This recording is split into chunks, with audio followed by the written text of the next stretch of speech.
Halo, selamat siang Tribuners. Live Update Tribun News kembali hadir menyapa Anda pada hari ini Sabtu 23 Juli 2022. Dan seperti biasa kami akan menyajikan berbagai peristiwa yang terjadi di tanah air dan berbagai daerah lainnya dan akan dilaporkan secara langsung oleh reporter kami di lapangan. Bersama saya Diamita kurang lebih 1,5 jam ke depan inilah Live Update selengkapnya. Kita menuju kabar pertama Tribuners. Kapten tim Putra Honda DBL All-Star 2022, Aaron Nathanael optimis dia dan rekan-rekannya akan menjuarai SWOS Turnamen. Squad All-Star diketahui akan melakoni pertandingan di ajang SWOS Turnamen yang digelar di Hope University, Fullerton, California pada hari ini Sabtu 23 Juli dan juga minggu esok 24 Juli 2022. Seperti apa persiapannya? Kami sudah terhubung dengan rekan Derajat Sugiri, reporter Tribun News di LA. Silakan rekan. Oke, Diamita dan Tribuners, untuk persiapan kali ini dari skuad Honda DBL All-Star 2022 sudah matang ya hari ini. Untuk di Amerika sendiri hari ini adalah hari Jumat 22 Juli 2022. Untuk pertandingannya baru besok. Hari ini atau kemarin tadi siang adalah training terakhir bersama Eric Jimenez. Sebelumnya sudah melakoni 2 latihan bebas bersama Phil Handy dan Jordan Lolly untuk persiapan pertandingan mereka. Kemudian pertandingan dalam 2 hari, masing-masing seharinya melangsungkan 2 kali match. Jadi total ada 4 match. Kemudian dari Aaron Nathanael sendiri tadi saat wawancara dia optimis karena sudah boarding cukup beberapa lama. Kemudian ditambah lagi di Amerika Serikat kedekatan mereka sudah sudah baik sekali untuk menjalin teamwork-nya. Begitu, Mita. Baik, Tribuners, rekan Sugiri juga sudah mendapatkan keterangan langsung dari Aaron Nathanael selaku Kapten tim Putra Honda DBL Indonesia All-Star 2022. Berikut liputannya. Sejauh ini persiapan tim putra ataupun tim putri bagaimana untuk menyambut turnamen besok? Ya, persiapan kita di sini, kita sebelum besok turnamen kita ada 3 kali latihan. Yang pertama itu kita ada latihan di Jordan Lolly, yang kedua di Phil Handy basketball, yang ketiga latihan di modern basketball. Nah, kita latihan di sini itu untuk mempersiapkan turnamen besok. Kenapa? Karena kita harus beradaptasi dengan atmosfer kerja Amerika karena tim di Amerika sama Indonesia berbeda jauh, jadi kita latihan tipis-tipis untuk mempersiapkan semuanya. Oke, dari sekian banyak pelatihan 3 kali pelatihan ya, apa yang menjadi kekurangan dari permainan tim sejauh ini? Kemarin kita sempat latihan pick and roll dan pick and roll itu adalah faktor yang besar buat pola dari tim kita. Nah, kemarin itu kita dari pick and roll itu kita diajarin lebih detail lagi gimana sih cara pick and roll yang baik dan benar, gimana setting yang bagus, gimana cara melewatinya, terus dribble-nya, timing-nya semua. Jadi itu yang kita latihan di sini pasti sangat berguna banget buat turnamen besok. Oke. Secara overall bagaimana dengan kinerja teamwork-nya? Sudah bagus atau ada celah? Hari semakin hari tim kita semakin baik, kita bonding lagi karena kita udah lumayan lama kan bareng dari Surabaya sampai di sini. Di dalam dan di luar lapangan kita makin kompak, jadinya harusnya kita bisa dapetin turnamen ini, kita harus juara. Oke. Target yang diusung di SWOS turnamen ini adalah juara. Itu baik-baik kategori putra dan putri ya? Ya. Ada berapa pertandingan besok, Aaron? Kira-kira kita ada 3 hari pertandingan di sini, kita 3 hari full dan kemungkinannya sehari bisa main 2 kali. Jadinya kita harus persiapkan semuanya, kita berjalan cukup karena kita mempunyai target di sini. Seorang guru SD bernama Yosua Woodwensa, 28 tahun, jatuh dari lorong bot di perairan Puriri, Timika pada Sabtu 16 Juli lalu. Memasuki hari ke-7 pencarian Yosua belum juga ditemukan hingga kini. Pencarian dilakukan sudah menyisir perairan Puriri, Timika selama 7 hari sejauh 35 nautical mil dari Muara Pomako hingga pesisir Pasir Hitam.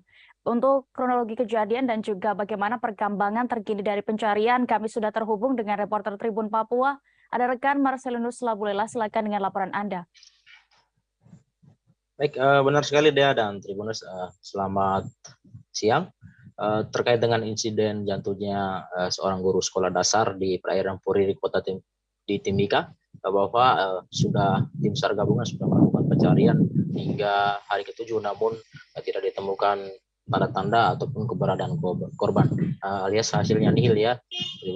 Untuk diketahui juga bahwa pencarian korban dilakukan selama 7 hari ini dari tim gabungan SAR gabungan baik TNI Polri menyusuri pantai dan juga di area pelabuhan Pemako menuju ke area perairan Puriri di sekitaran Pasir Hitam di area Portside Tribuners. Untuk diketahui juga bahwa terkait insiden ini tadi pihak Basarnas Timika sudah mengimbau kepada warga Timika agar berpergi atau melangsungkan pelayaran ke daerah-daerah di area pesisir Mimika, tetap berhati-hati dan terlalu memantau situasi dan kondisi cuaca dan harus berkoordinasi dengan pihak BMKG. Diketahui juga bahwa terkait dengan insiden ini memang Joshua sendiri tidak ditemukan dan Basarnas sesuai dengan operasi Basarnas memang sudah 7 hari dan ditutup untuk pencarian korban Joshua ini. Selanjutnya korban Joshua ini jika Basarnas juga menghimbau kepada warga yang melintas di area sekitaran perairan Puriri agar apabila melihat tanda-tanda keberadaan korban bisa segera menginformasikan ke Basarnas Timika untuk segera dievakuasi. Begitu dia. Baik, Tribuners, berikut hasil wawancara rekan Marsal bersama dengan Charles Y. Batlajeri selaku Kasubsi Operasi SAR Timika terkait kejadian ini. Selengkapnya kami tampilkan. Basarnas Timika update Operasi SAR hari ke-7 tanggal 22 Juli tahun 2022. Operasi SAR terhadap longboat 40 PK dengan 1 orang korban dalam pencarian atas nama Joshua Wutwensa. Untuk pencarian hari ini hari ke-7 menyusur sepanjang garis pantai dari Pemako sampai ke Pasir Hitam atau tepat di mana lokasi terakhir diperkirakan korban hilang atau korban terjatuh dari atas longboat tersebut. Untuk pencarian hari ini masih nihil dan operasi SAR hari ini hari ke-7 akan diusulkan untuk ditutup. Namun tidak menutup kemungkinan operasi SAR ini akan dibuka kembali jika ada tanda-tanda ditemukannya korban atau korban ditemukan kembali. Demikian untuk update operasi SAR hari ke-7. Kita beralih ke Provinsi Lampung. Mesin penggiling padi di Laboratorium Fakultas Pertanian Universitas Lampung dicuri. Setelah penyelidikan, tim khusus anti Dandit 308 Polresta Bandar Lampung akhirnya berhasil meringkus 3 orang pelaku. Selengkapnya kami sudah terhubung dengan reporter Tribun Lampung oleh rekan Bayu Saputra. Silakan dengan informasi Anda. Ya, selamat siang rekan Dea. Bisa mendengar rekan Dea? Baik, bisa rekan Bayu silakan. Iya, terima kasih rekan Dea. Berdasarkan informasi dari Kasreskrim Polresta Bandar Lampung, Bapak Kompol Denis Arya, kemarin tim dari Cekap, tim khusus anti bandit Polresta Bandar Lampung telah mengamankan 3 orang pelaku pencurian mesin penggiling di Universitas Lampung, tepatnya di Fakultas Pertanian Universitas Lampung. Berdasarkan keterangan dari Kasreskrim, Bapak Kompol Denis, dia menjelaskan bahwasannya pelaku ini merupakan pegawai ataupun merupakan pegawai harian lepas di Fakultas Pertanian. Salah satu otak pelaku yakni SF yang merupakan otak pelaku menceritakan bahwasannya dia mencuri mesin penggiling seharga 270 juta itu saat siang hari atau siang bolong. Karena dengan memanfaatkan para pegawai di lingkungan Universitas Lampung untuk beristirahat dan di kesempatan tersebut dimanfaatkan oleh para pelaku. Yakni pelaku berhasil mencuri mesin penggiling padi senilai 270 juta dan kemudian hasil curian tersebut sempat dijual di rongsokan dengan seharga Rp250.000. Dan hasil dari pencurian ini menurut keterangan dari SF juga yang sempat diwawancarai Tribun Lampung, bahwasannya uang tersebut digunakan untuk kebutuhannya sehari-hari, seperti untuk membeli rokok dan lain-lainnya. Dan kesempatan terpisah juga Tribun Lampung juga mengkonfirmasi bahwasannya terhadap kebenaran tersebut di Fakultas Pertanian Unila atau Universitas Lampung, dan disampaikan oleh Dekan Fakultas Pertanian Unila, Profesor Irwan Sukri Banua, menjelaskan bahwasannya betul bahwasannya mesin penggiling di kampus Unila, yakni di Fakultas Pertanian Unila, itu dicuri oleh orang. Dan bukan itu saja, bukan mesin penggiling saja yang hilang, tapi ada 18 unit AC atau alat pendingin yang berhasil dicuri oleh komplotan tersebut. Begitu rekan dia dari Bandar Lampung, Provinsi Lampung melaporkan. Kembali ke studio dia, Mita. Baik, Tribuners, berikut kami tampilkan keterangan dari Kasat Reskrim Polresta Bandar Lampung, Kompol Denis Arya Putra. Liputannya selengkapnya. Kamis, tanggal 21 Juli 2022, TK 308 Polresta Bandar Lampung berdasarkan laporan polisi tanggal 15 Juli, waktu dugaan adanya tindak pidana pencurian dengan pemberatan di Unila. Setelah itu dilakukan penyidikan, patut diduga kita mengamankan dan menetapkan tersangka 3 orang dengan barang bukti 1 unit mesin giling padi yang harganya 270 dan pelaku menjualnya ke orang lain sebesar 250 juta. Kalau untuk modusnya seperti apa? Modusnya dia melihat bahwa dia melihat ada mesin di tempat ruangan yang kosong, sehingga karena dia sebagai pekerja di sana, temannya menyampaikan itu ada mesin. Terus bagaimana? Ya udah kita ambil saja.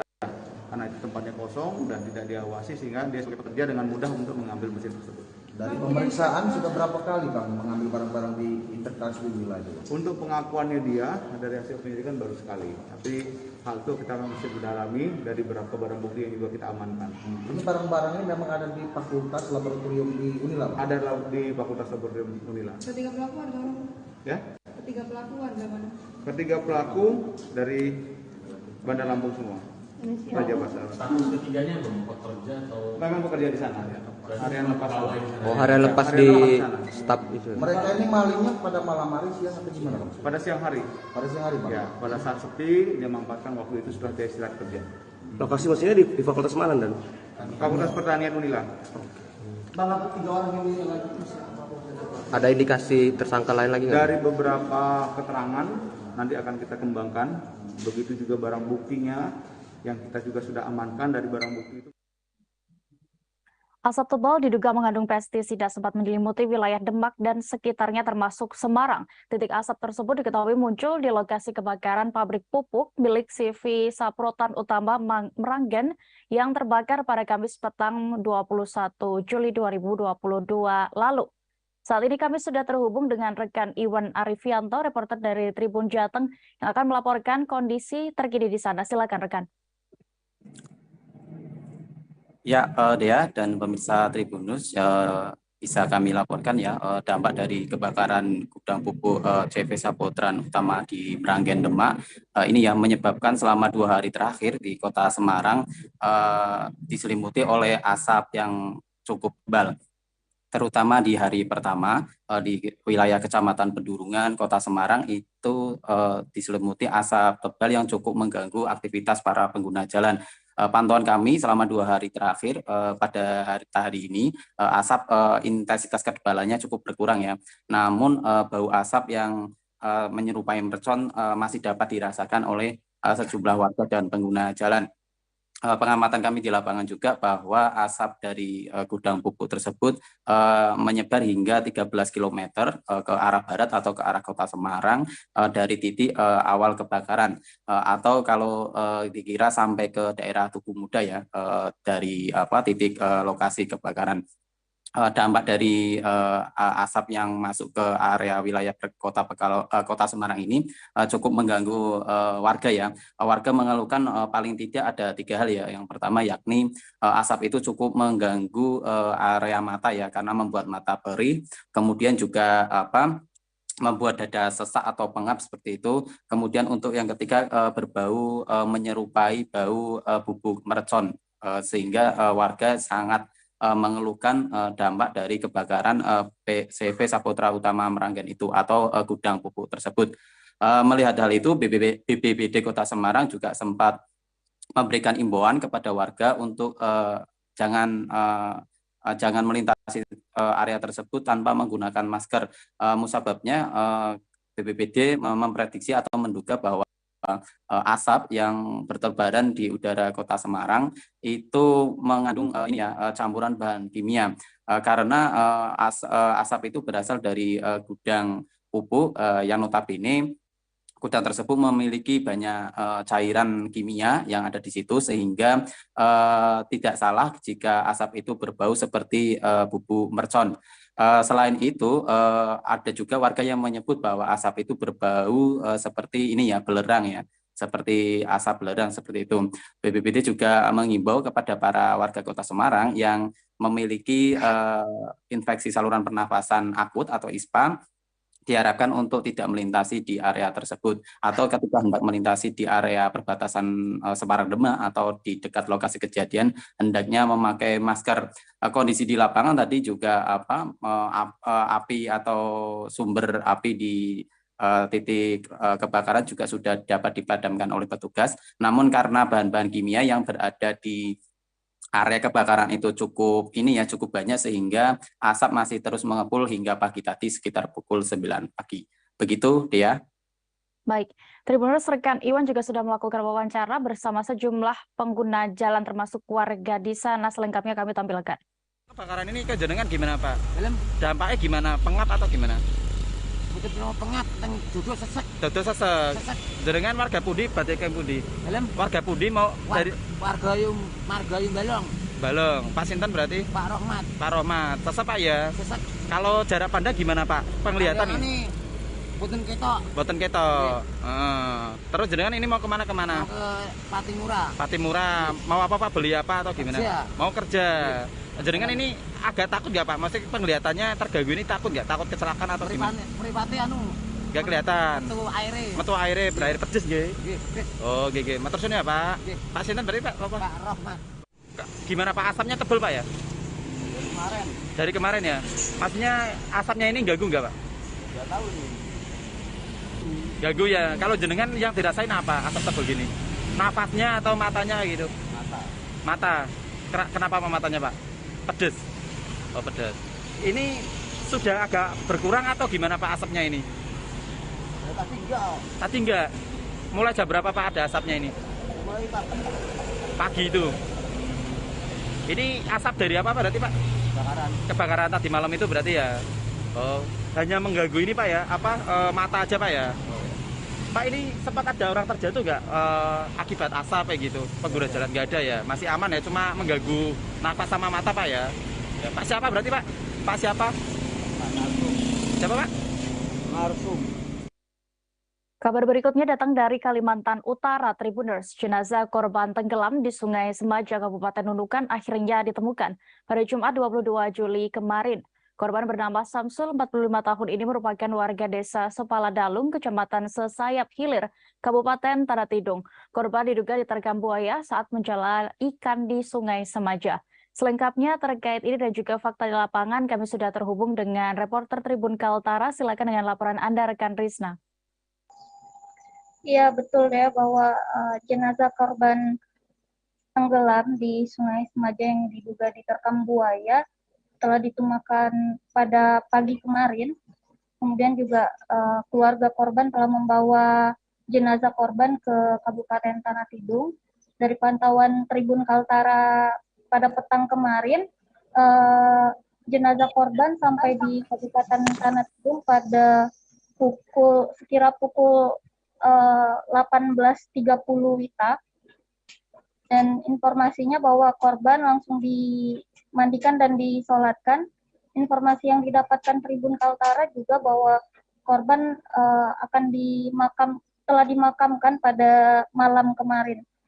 Sebelumnya juga disampaikan Kapolsek Sesayap Hilir Ibda Agung Wahyudi bahwa warga Sesayap Hilir ini hilang di Sungai Semaja saat menjala ikan pada Selasa 19 Juli 2022 lalu, yang mana kejadian tersebut diperkirakan pada pukul 18.00 WITA, seperti itu, Firda.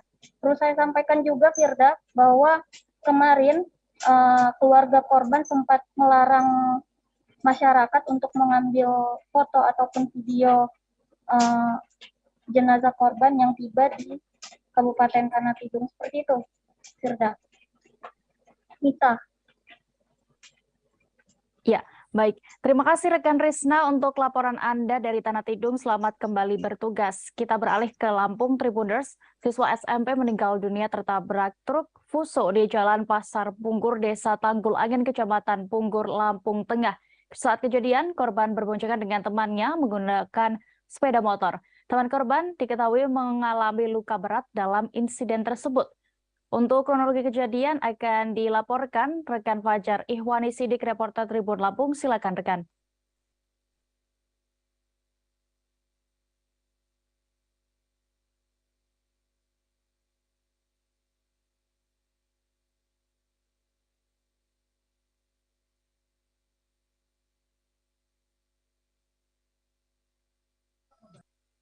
Oke, terima kasih Mbak Dia.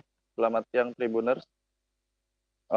Kecelakaan lalu lintas terjadi di Pasar Punggur, tepatnya di Desa Tanggul Angin, Kecamatan Punggur, Kabupaten Lampung Tengah, pada 22 Juli 2022, tepatnya sekitar pukul 11 siang sebelum sholat Jumat. Dari peristiwa tersebut menewaskan satu orang siswi SMP berumur 14 tahun, itu kelas 3 SMP, yaitu merupakan siswi SMP Negeri 1 Punggur, dan satu korban pengendara sepeda motor mengalami patah tulang sebelah kanan. Pada saat kejadian, warga sontak membawanya ke Puskesmas Punggur, Lampung Tengah, untuk dilakukan penanganan pertama. Kemudian setelah itu dilakukan pemeriksaan lanjutan di Rumah Sakit Mardiwaluyo Metro dan dibawa oleh keluarganya. Nah, pada saat kejadian posisi TKP sedang hujan deras, sehingga hal tersebut diduga membuat pandangan korban menjadi terganggu, sehingga terjadilah laka lantas. Kemudian dari Kaslan Polres Lampung Tengah, AKP Ipran mengatakan dalam kejadian tersebut sedang dilakukan pemeriksaan lanjutan, yaitu dengan menginterogasi sopir kendaraan yang pada saat kejadian sempat tidak diketahui keberadaannya. Kemudian pada saat hari pada 18.17, sopir Fuso menyerahkan diri ke Polres Lampung Tengah untuk dilakukan pemeriksaan, dan saat ini sedang diperiksa pihak kepolisian Lampung Tengah.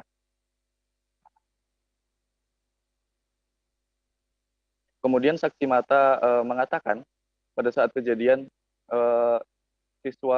siswi SMP tersebut tidak mengenakan helm bagi supirnya, sedangkan satu penumpang lagi yang selamat mengenakan helm.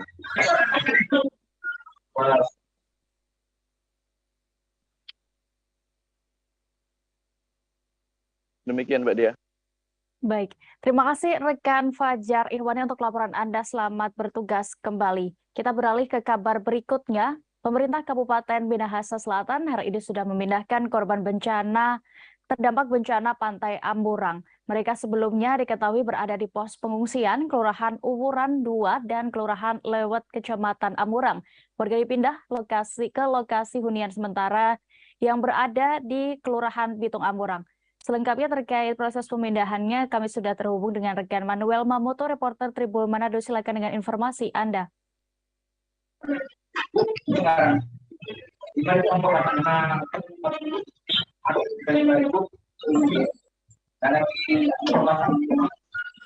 Terima kasih Dea.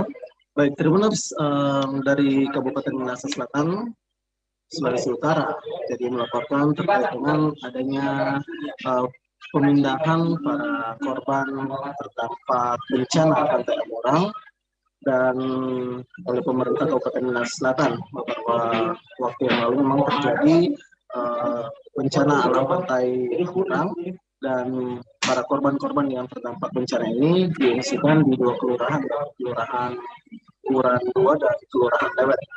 Namun saat ini atau tepatnya hari ini para pengungsi itu sudah dipindahkan ke lokasi hunian sementara yang berlokasi di Kelurahan Bitung, Kecamatan Amburang, Kabupaten Minahasa Selatan. Nah, Tribuners, untuk kegiatan pemindahan para pengungsi semuanya itu difasilitasi dan dimobilisasi oleh pemerintah Kabupaten Minahasa Selatan.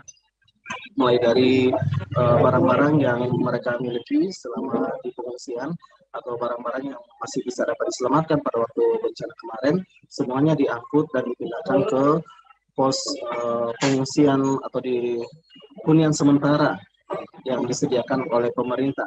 Dan di hunian sementara itu terdapat 112 bilik ya. Jadi ada 112 bilik yang siap ditempati dan semuanya sudah ditempati oleh para pengungsi sejak tadi pagi sekitar jam 6 pagi itu mulai mereka dipindahkan ke lokasi hunian sementara. Dan terkait dengan pengungsian mereka ke lokasi hunian sementara ini itu semuanya seperti yang saya katakan tadi difasilitasi mobilisasi oleh pemerintah, baik dari pemerintah Kabupaten Minahasa Selatan bersama dengan para TNI, Polri, Satpol PP dan semuanya. Jadi menyediakan transportasi mobil semuanya dan informasi juga pada hari ini juga lokasi hunian sementara ini sudah diresmikan langsung oleh Bupati Minahasa Selatan, Pak Doni Wongkar, dan untuk kedepannya pemerintah saat ini sedang memfokuskan atau sedang mengupayakan bagaimana hunian tetap menyediakan rumah tempat tinggal bagi para pengungsi yang saat ini mengungsi di lokasi hunian sementara. Demikian rekan-rekan, terima kasih. Baik, terima kasih rekan Manuel untuk laporan Anda. Selamat kembali bertugas. Kita beralih ke informasi berikutnya, Tribuners. 3 rumah panggung di Pekon Kanali, Belalau, Lampung Barat terbakar membuat kerugian hingga 2 miliar rupiah. Api berasal dari salah satu rumah warga yang sedang memasak-masak untuk acara menyambut kedatangan haji. Saat ini kami sudah terhubung dengan rekan Bobby Zul, reporter dari Tribun Lampung. Silakan dengan informasi Anda.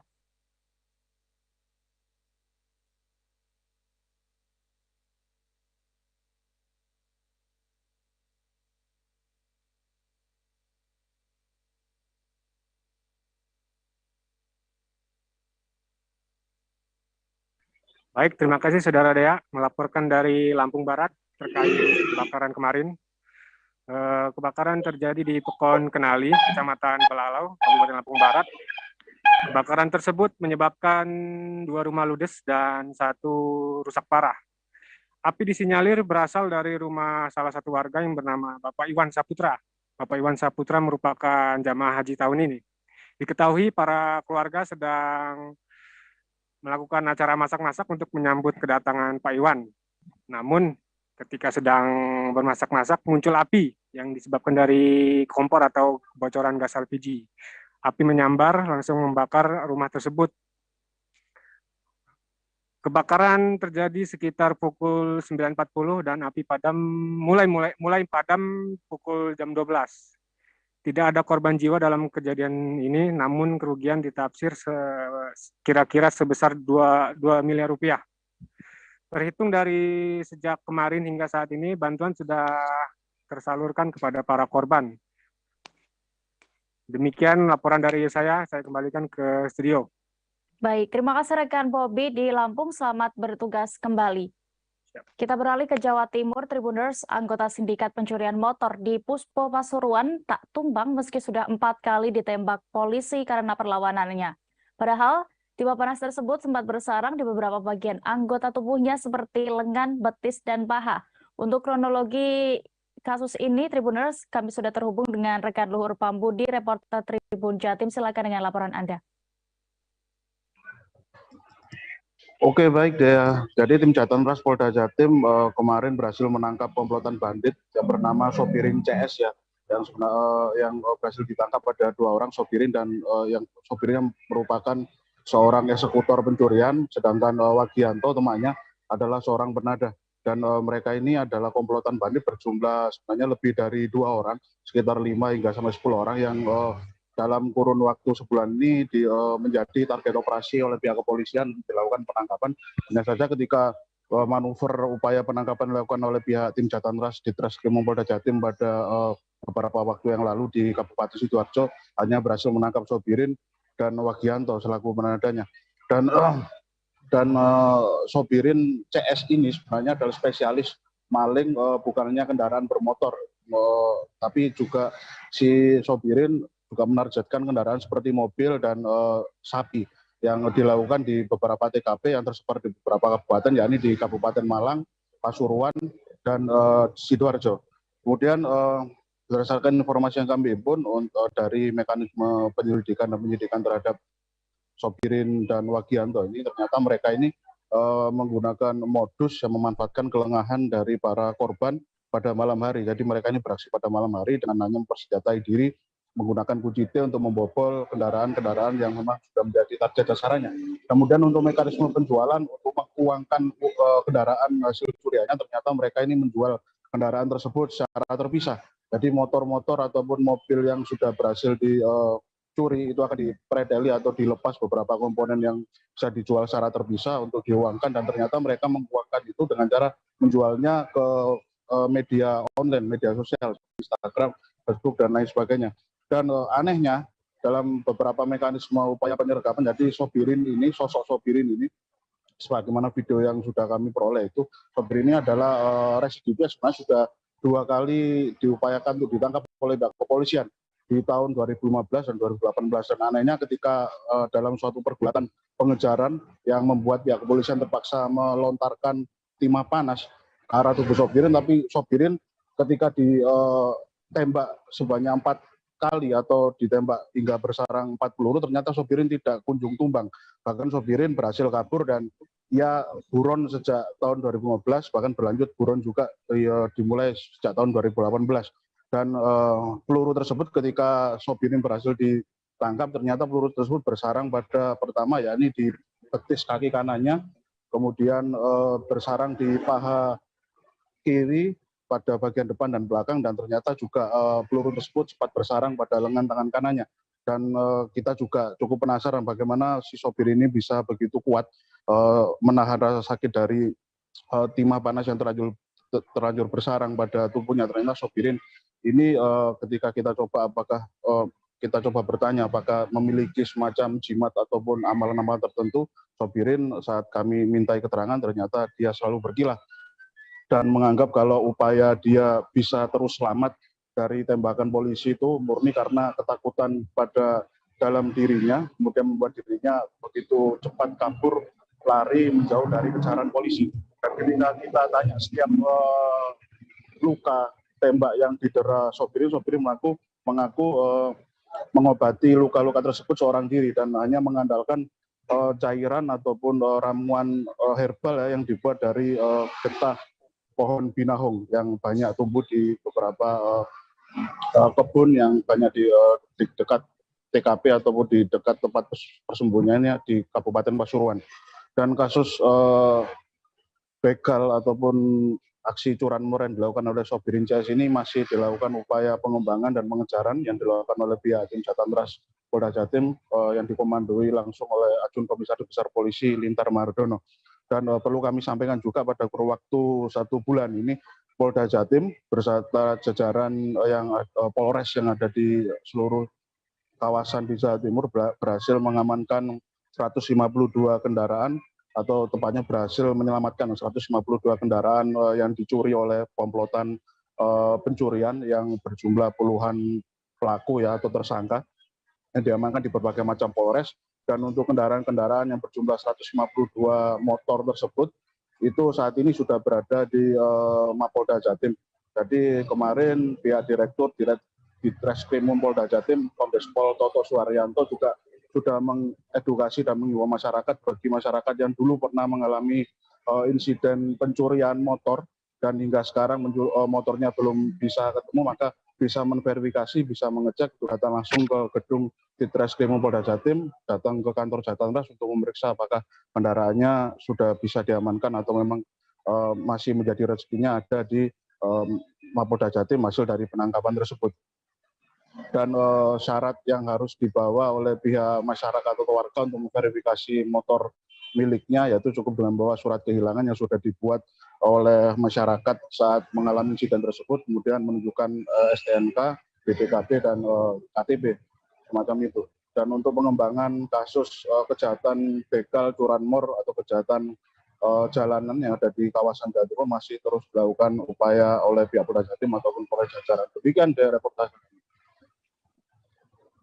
Baik, terima kasih rekan Luhur Pambudi, dan berikut Tribuners kami tampilkan wawancara bersama tersangka yakni Sobirin selengkapnya. Waktu ditembak itu ada amalan apa kok bisa lewat? Ada, saking takutnya lari. Oh, saking takutnya lari terus lolos ya? Iya. Nah, tangan-tangannya. Sama tangan tuh.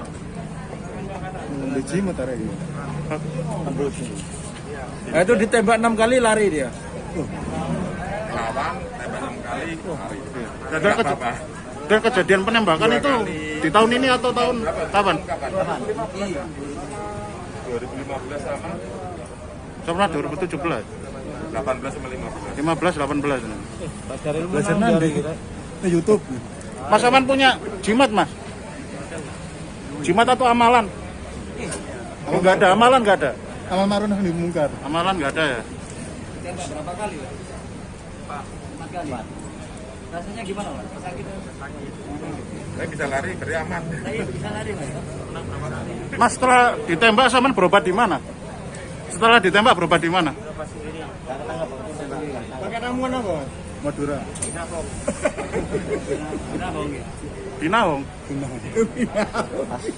Saman obati sendiri? Iya.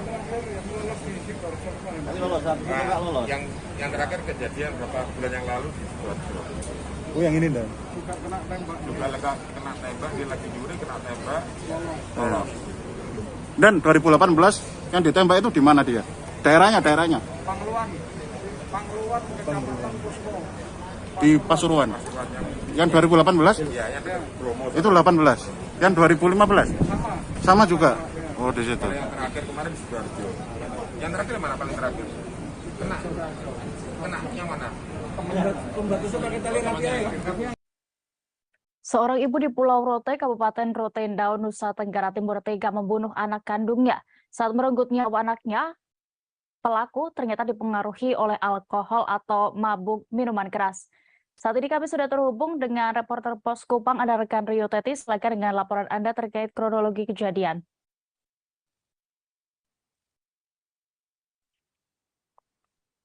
Baik, rekan Dea, dapat saya laporkan dari Kabupaten Rotendao, seorang ibu berinisial AA, umur 42 tahun, beralamat RT 008 RW 004, Dusun Inggumurik, Desa Bueain, Kecamatan Rote Barat, membunuh anak kandungnya sendiri. Saat merenggut nyawa anaknya, AA dipengaruhi alkohol atau mabok, miras. AA meneguk minuman keras atau miras lokal jenis sopi atau arak. Kasus ini ditangani Satreskrim Polres Rotendao. Kapolres Rotendao AKBP Inyoman Putra Sandita SH SIK MH mengatakan peristiwa berdarah tersebut terjadi pada Jumat 15 Juli 2022. Ia menjelaskan kronologi kejadian tersebut. Awalnya pada pukul 8.00 WITA, AA mengonsumsi sopi 1 botol Aqua sedang bersama dua saksi berinisial EP dan RN.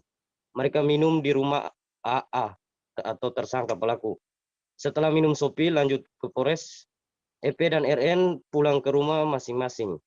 Beberapa saat kemudian datang saksi GA untuk membeli ikan lele di rumah AA.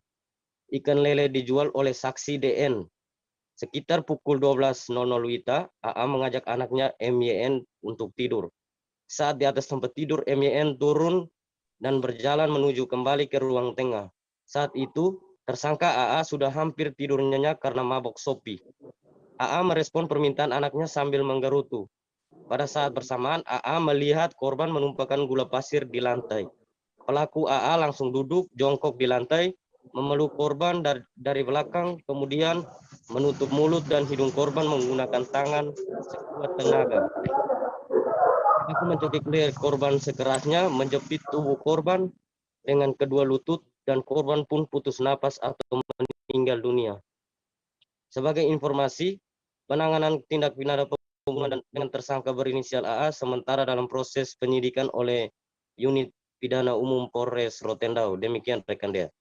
Baik, terima kasih rekan Rio Teti untuk laporan Anda. Selamat bertugas kembali. Kita beralih ke kabar berikutnya. Polda Metro Jaya telah memeriksa Roy Suryo sebagai tersangka kasus penistaan agama selama 12 jam. Dalam hal ini karena ia ikut mengunggah kembali meme stupa Candi Borobudur yang diedit mirip wajah Presiden Joko Widodo. Roy tampak terkulai lemas dan harus menggunakan kursi roda saat akan keluar gedung di Reskrimum Polda Metro Jaya. Selengkapnya terkait ini, Tribuners, kami sudah terhubung dengan rekan Fandi Permana. Silakan dengan laporan Anda, rekan.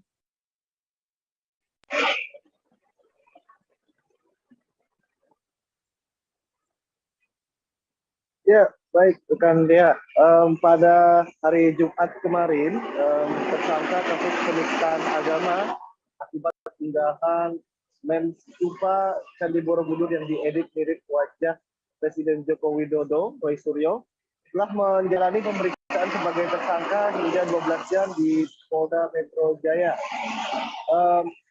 Roy Suryo tampak terkulai lemas saat keluar dari gedung pemeriksaan dan dia harus dipapah oleh dua tim kuasa hukumnya menuju mobil.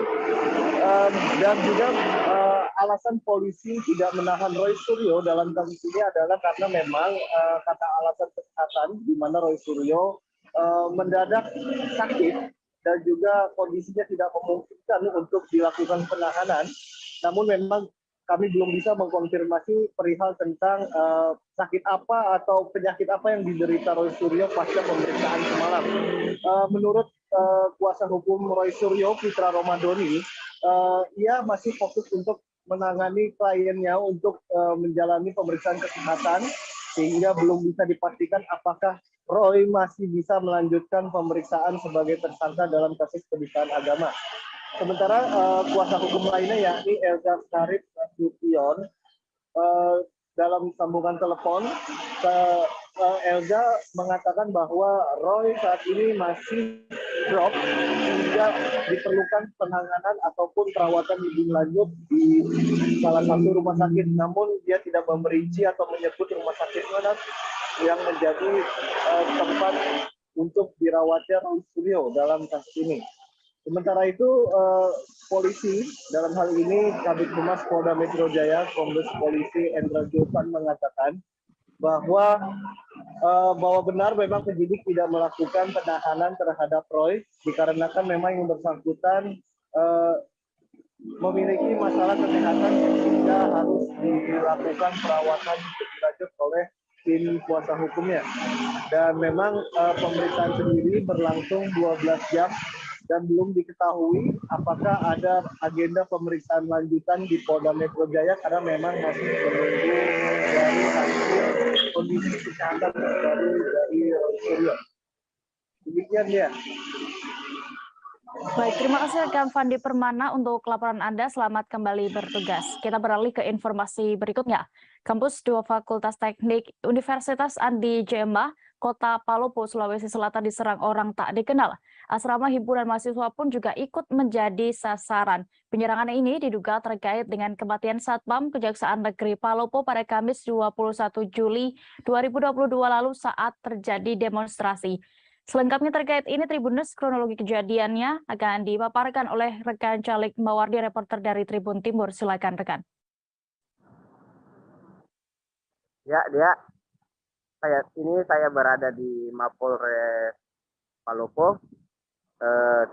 Saya akan mengabarkan terkait dengan update kasus kematian Satpam Kejaksaan Negeri Palopo.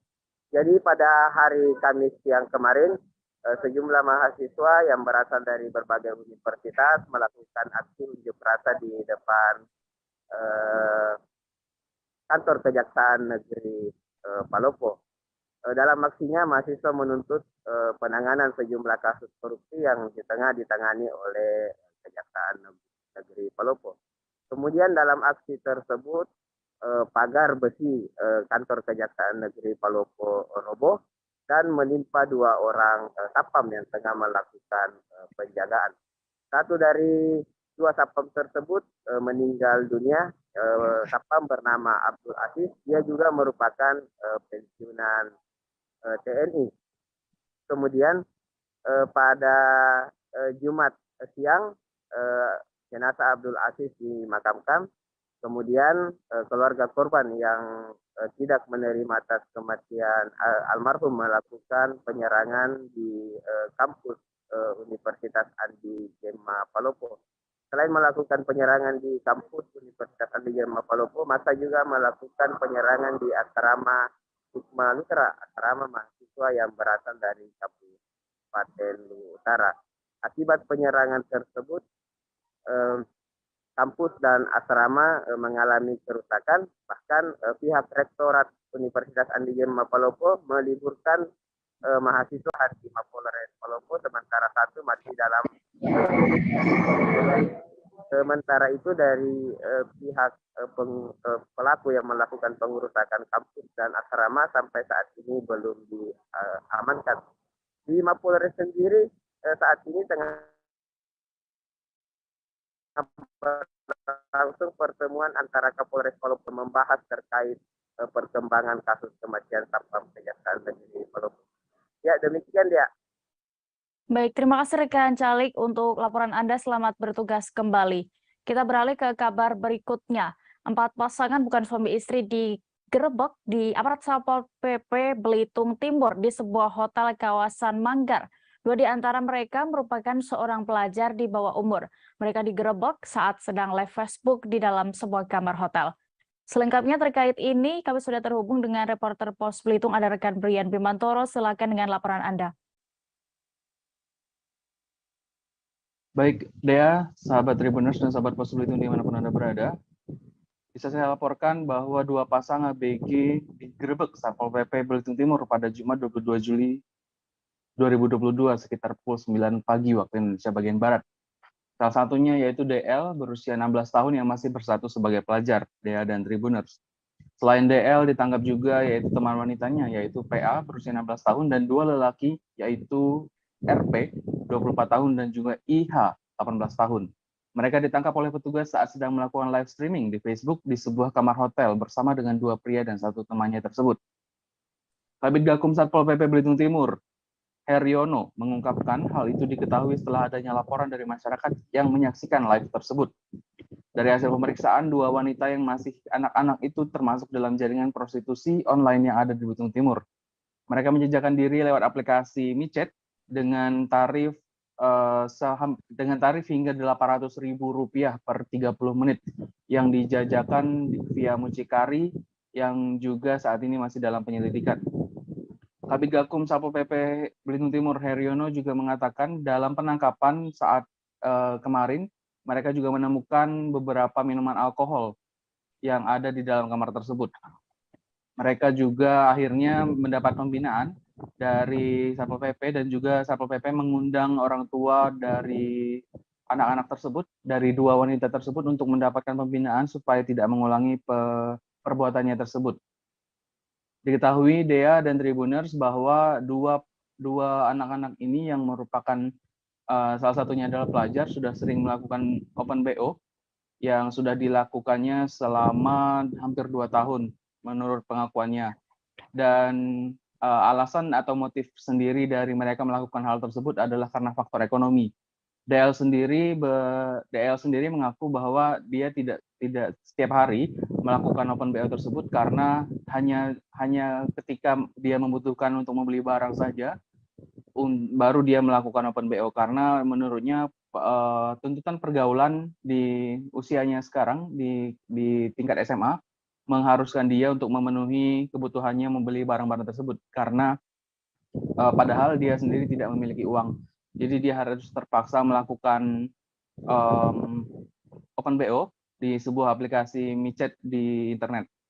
Kemudian langkah selanjutnya yang dilakukan oleh Satpol PP, Dea dan Tribuners adalah melakukan koordinasi dengan UPTD Perlindungan Perempuan dan Anak dan juga Lembaga Perlindungan Anak untuk mengadvokasi mereka ini terkait dengan dugaan adanya prostitusi online dan prostitusi anak di Belitung Timur.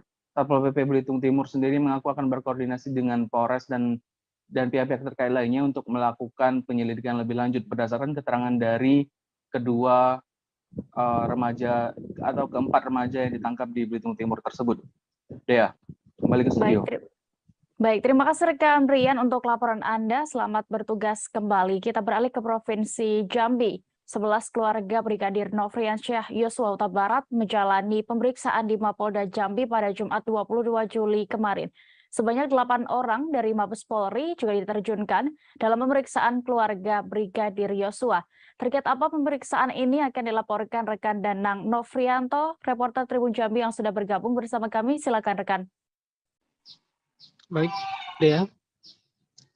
Selamat siang, Tribuners dimanapun Anda berada. Dapat saya kabarkan saat ini saya berada di depan rumah duka dari keluarga Brigadir Yosua dan saat ini kondisinya sedang sepi. Dapat saya kabarkan bahwa tadi malam 11 anggota keluarga Brigadir Nofriansyah Yosua Huta Barat atau Brigadir Yosua diperiksa.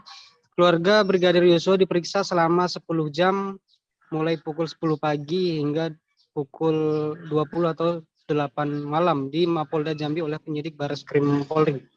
Pengacara keluarga yaitu Kamarudin Simanjuntak ikut mendampingi proses penyidikan tersebut. 11 anggota tersebut dari anggota keluarga inti, ayah, ibu, adik, kakak kandung, kemudian dari tante dan bibi Brigadir Yosua. Selain itu juga ada seorang perawat yang menyuntikkan formalin tambahan ke tubuh Brigadir Yosua juga ikut diperiksa. Sebanyak 8 orang dari Mabes Polri diterjunkan dalam pemeriksaan keluarga Brigadir Yosua dan tim ini dipimpin langsung oleh Brigjen Agus Suharnoko, penyidik utama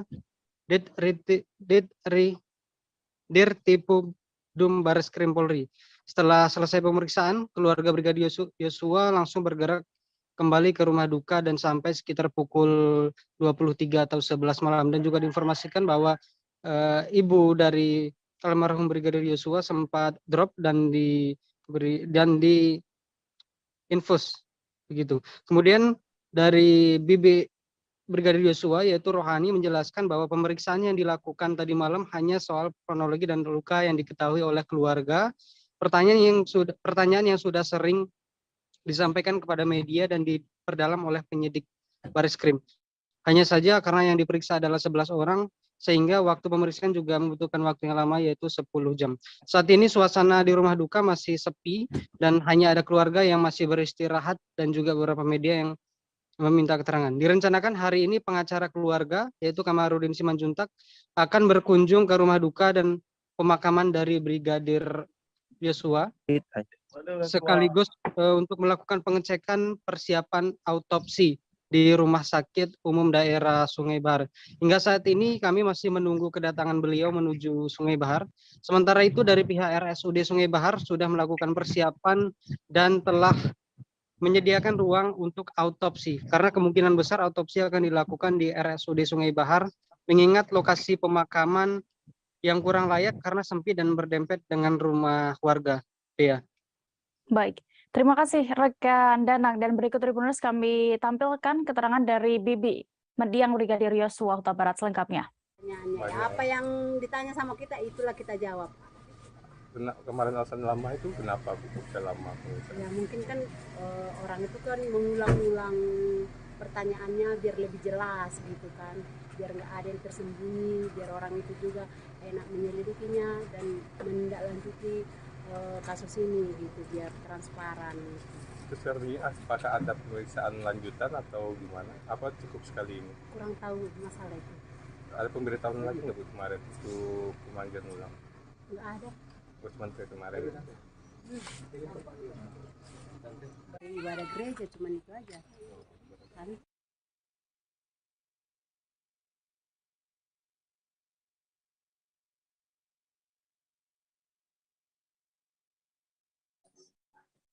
Aksi pencurian laptop di sebuah rumah kawasan Jalan Pintu Gerbang, Pamekasan, Madura, Jawa Timur terekam kamera CCTV.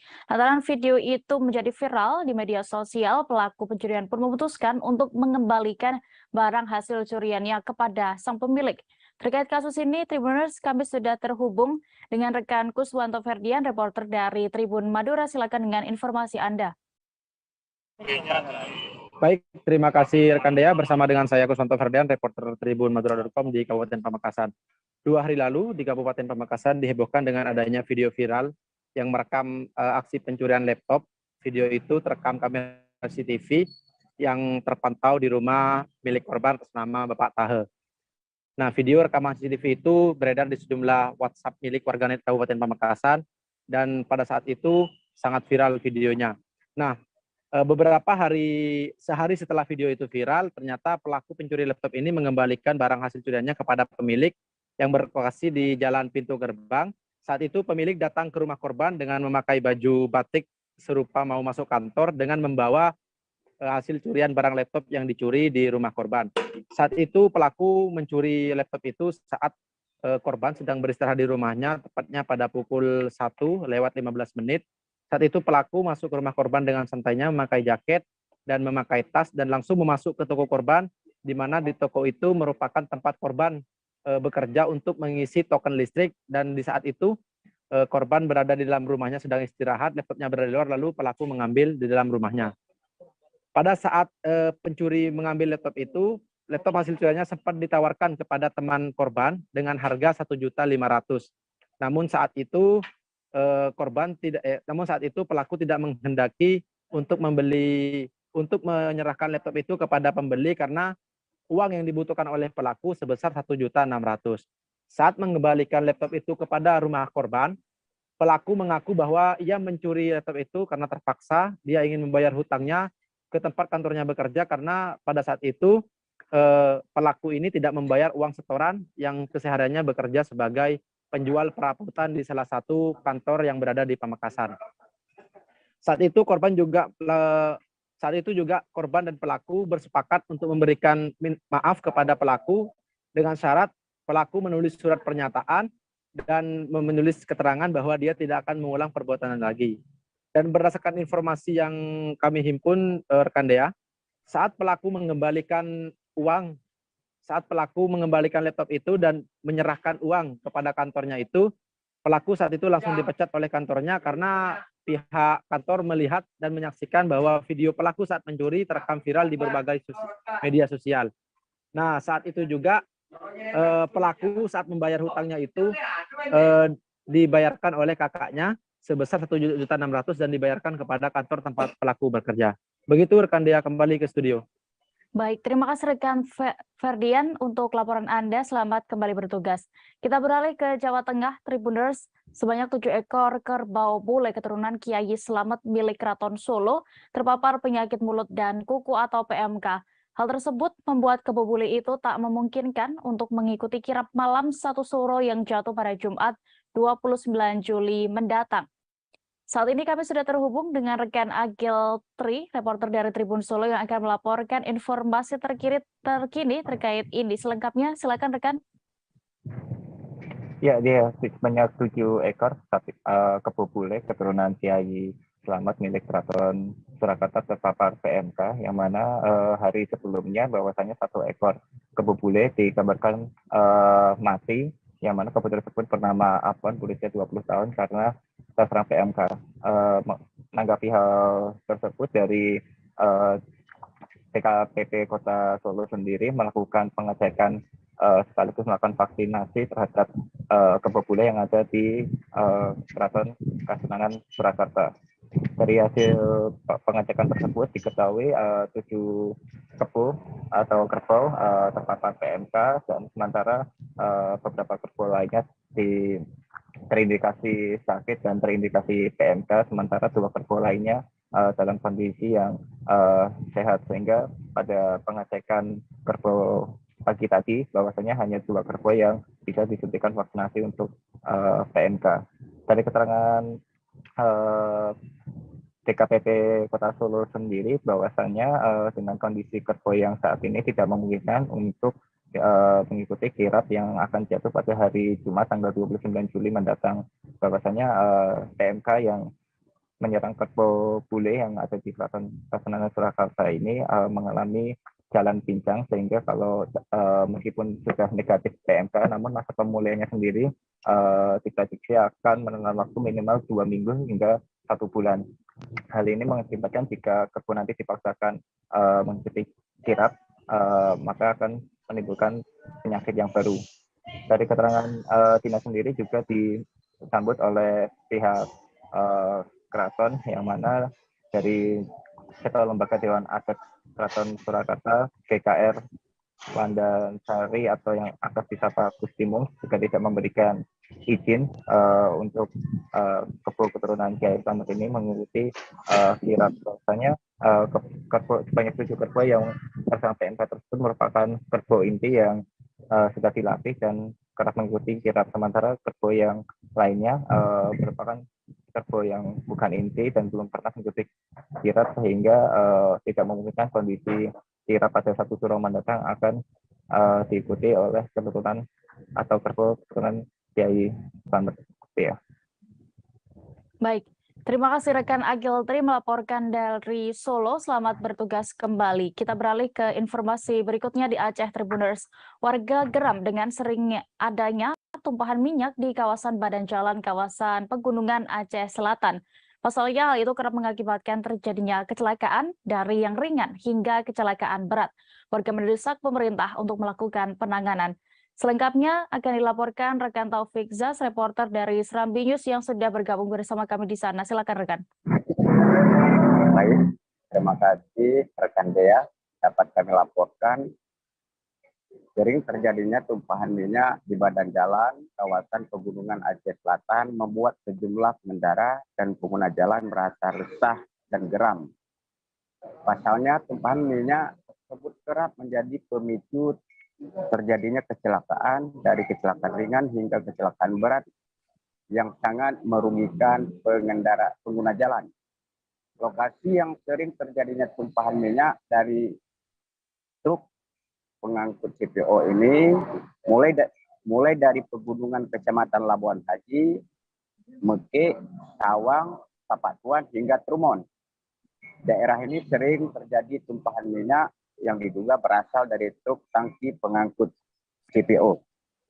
Baktiar, salah seorang pengendara asal Kecamatan Kut Utara, mengaku kesal dengan banyaknya tumpahan minyak di sepanjang Gunung Tapatuan.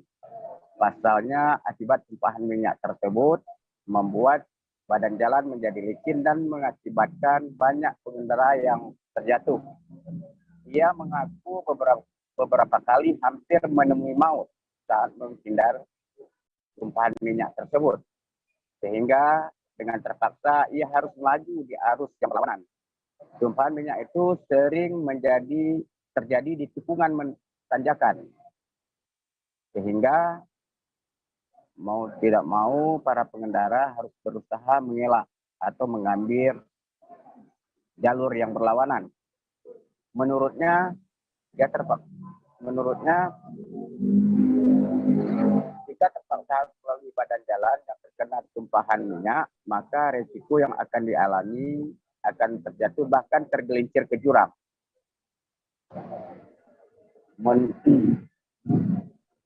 Menanggapi hal itu, Kadis Perhubungan Aceh Selatan, Pilda Yusufar, mengatakan pihaknya akan segera melakukan koordinasi dengan Satlantas Polres Aceh Selatan, sebab pihaknya tidak dibenarkan mengambil tindakan di jalan raya tanpa didampingi dari Satlantas. Demikian rekan Dea, kembali ke redaksi. Baik, terima kasih rekan Taufik untuk laporan Anda. Selamat kembali bertugas. Kita beralih ke informasi berikutnya. PT Timah Tbk mengalami kerugian hingga 2,5 triliun rupiah per tahun akibat tata kelola pertambangan yang buruk di Bangka Belitung. Imbasnya, negara pun tidak maksimal menerima manfaat seperti pajak dan royalti dari sektor timah. Terkait pemicu kerugian dan upaya pemerintah, kami sudah terhubung dengan rekan Cici Nasyanita. Silakan dengan informasi Anda. Baik, Tribuners, jadi memang kemarin sempat digelar seminar BRIMS ya, dan menghadirkan beberapa narasumber, salah satunya penjabat Gubernur Kepulauan Bangka Belitung. Dalam seminar tersebut, penjabat Gubernur Kepulauan Bangka Belitung membeberkan kerugian dari negara yang mana PT Timah sendiri mengalami kerugian hampir dengan 1 triliun lebih rupiah. Nah, juga dibeberkan mengenai pengelolaan tata kelola timah, penjabat Gubernur menyatakan pemerintah sangat berkonsentrasi atau memfokuskan diri untuk menata tata niaga ini. Salah satu penyebab dari kerugian yang dialami negara ini adalah aktivitas tambang ilegal yang marak terjadi di Bangka Belitung. Di Bangka Belitung sendiri, penjabat gubernur sudah melakukan beberapa upaya untuk mengantisipasi atau menekan angka dari masifnya dari tambang ilegal ini. Salah satunya kemarin sudah membentuk Satgas Tambang Ilegal yang dimana diketuai oleh salah satu pengusaha tambang juga yang memang kemarin sempat mengundang polemik ya, pro dan kontra dari berbagai pihak terkait dengan upaya tersebut. Namun Satgas ini diyakini oleh pejabat gubernur sudah berjalan dan sedang proses dari finalisasi legalitas. Kemudian juga dalam upaya tambang timah di Bangka Belitung juga pemerintah melakukan beberapa upaya seperti penegakan hukum yang akan lebih ditegaskan untuk kedepannya, dan juga ada audit ya, seperti yang diberitakan tadi, audit oleh BPKP yang dimana untuk mengetahui tata kelola yang ada di pertambangan timah di Bangka Belitung. Kemudian tak hanya itu juga faktor lingkungan akibat dari tambang ilegal atau aktivitas tambang di Bangka Belitung juga menjadi perhatian oleh pemerintah, yang mana pejabat gubernur sudah melakukan upaya seperti hijau biru bubble, yang dimana itu adalah proses dari reklamasi atau penghijauan yang ada di darat dan juga biru yang ada di laut. Jadi upaya-upaya sudah dilakukan untuk mengantisipasi permasalahan timah yang ada di Bangka Belitung. Tak hanya itu juga pemerintah mendukung agar aktivitas yang saat ini ilegal itu bisa menjadi legal asalkan memiliki izin usaha pertambangan. Pemerintah siap untuk memandu para pengusaha untuk memiliki kantong izin. Di mana nanti ketika pengusaha sudah memiliki izin usaha, maka imbasnya juga kepada negara yang dimana harus membayar pajak dari royalti ke negara sehingga negara mendapat manfaat dari pertambangan timah ini. Seperti itu rekan Dea. Baik, terima kasih rekan Cici untuk laporan Anda. Selamat bertugas kembali. Kita beralih ke kabar berikutnya. Demonstrasi menolak kenaikan harga BBM dan RKUHP di DPRD Kota Cirebon diwarnai saling dorong antara peserta dan aparat yang berjaga. Aksi itu sendiri diikuti oleh mahasiswa dan sempat menutup kawasan Jalan Siliwangi. Terkait kronologi kejadian ricuh ini, kami sudah terhubung dengan rekan Ahmad Imam Baihaqi, reporter dari Tribun Cirebon. Silakan dengan informasi Anda.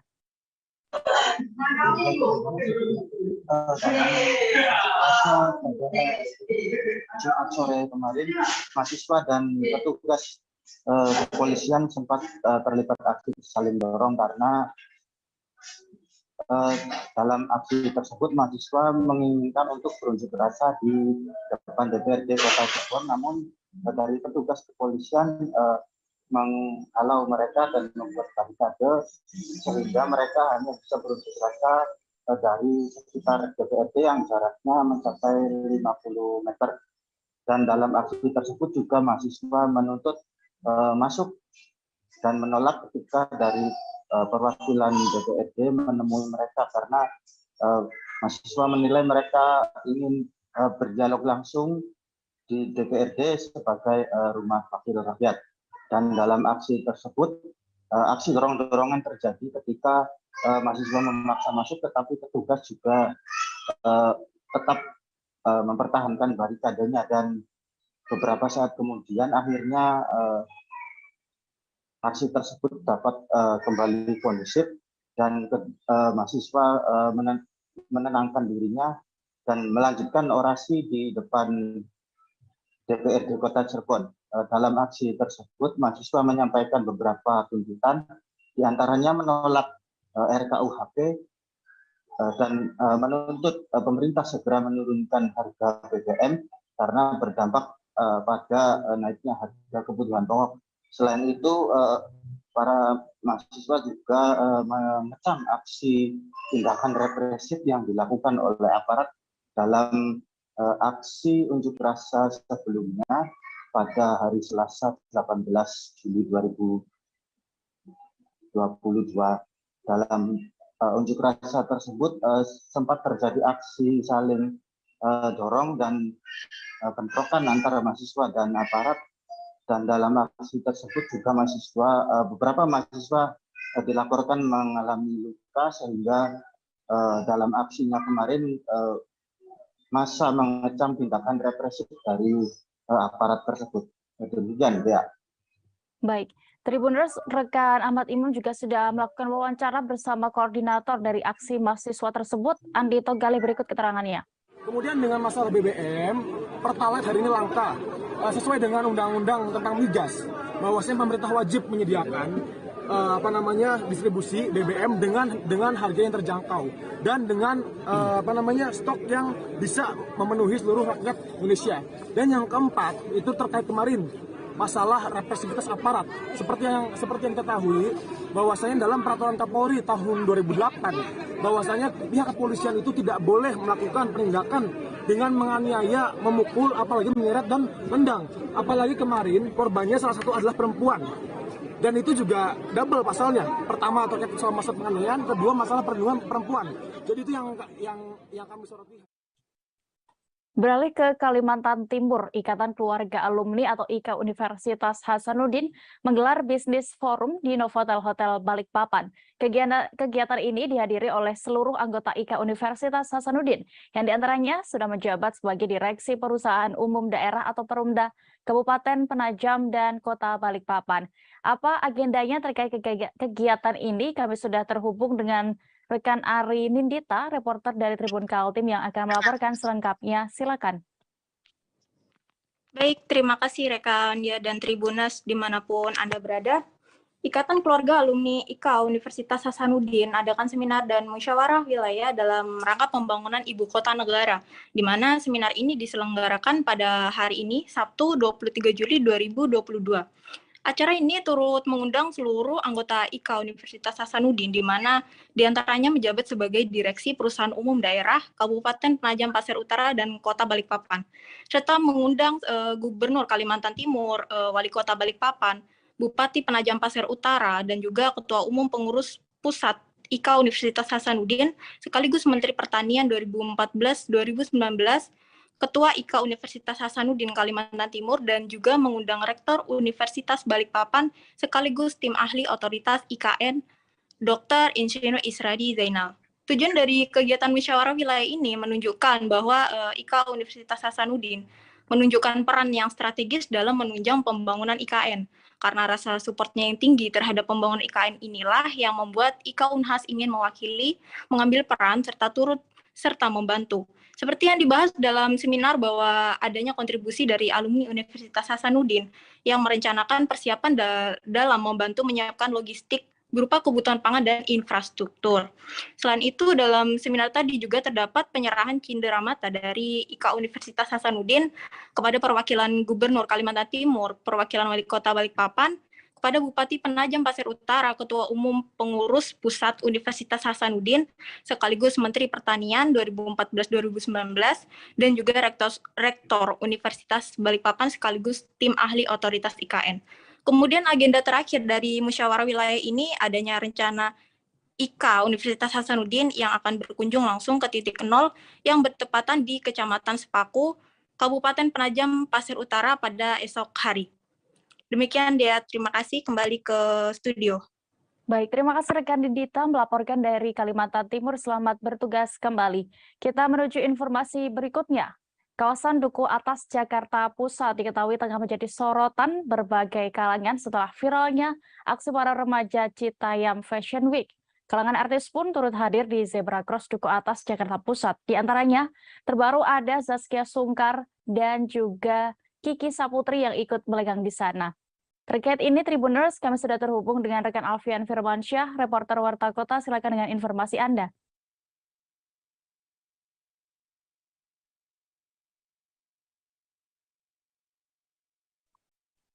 Halo, rekan Alfian.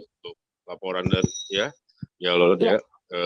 Terima kasih untuk laporan dari saya. Saya di kawasan Duku Atas untuk hari selama akhir pekan ini begitu ramai dari kegiatan Fashion Week yang kita sebut adalah Citayam Fashion Week yang dikenal oleh banyak masyarakat. Untuk kemarin peristiwanya adalah banyak kalangan artis. Salah satunya yang hadir itu ada Zaskia Sungkar dan Kiki Saputri.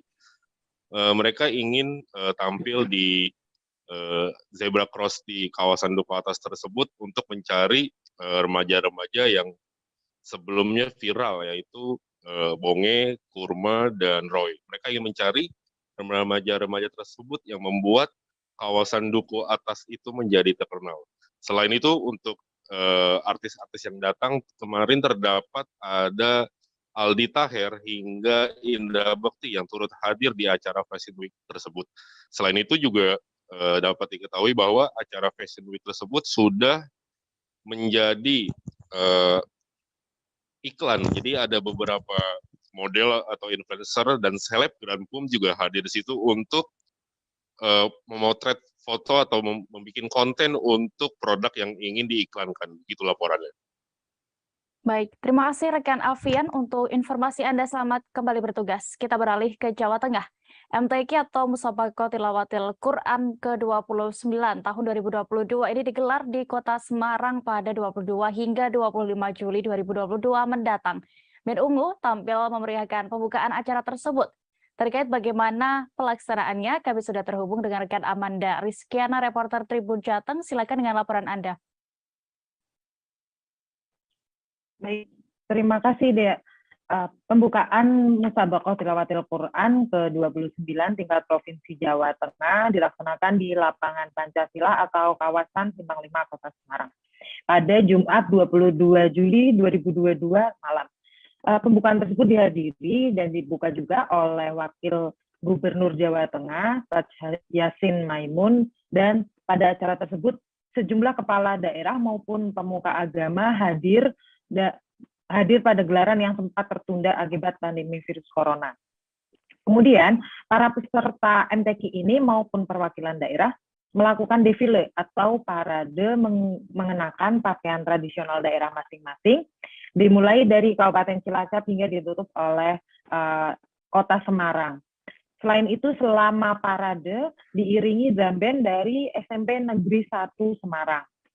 Dan di titik acara, yakni di Lapangan Pancasila atau Simpang 5, radius sekitar 200 meter dari Simpang 5 ditutup atau steril, kendaraan tidak bisa melintasi kawasan Simpang 5.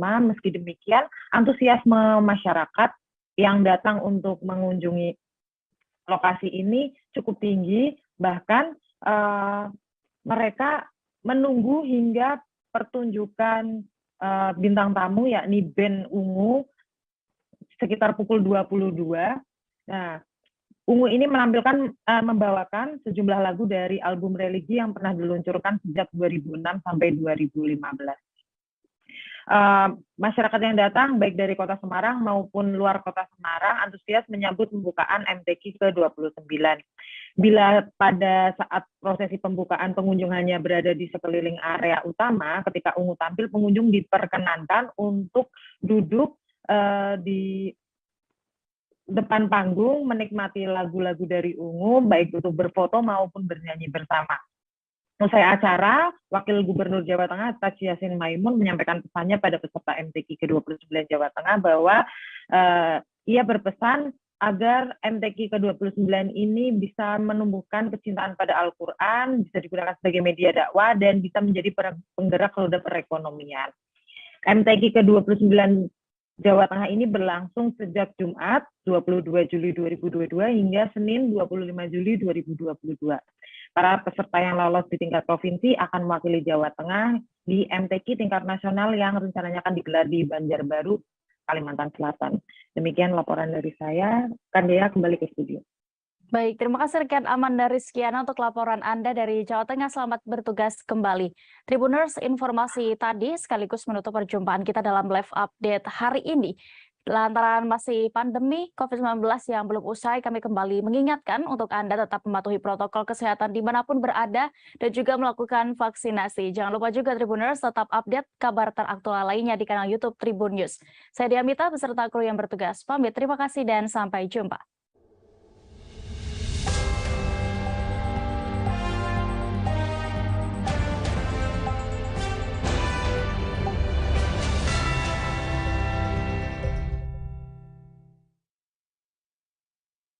Jangan lupa like, subscribe, dan share ya!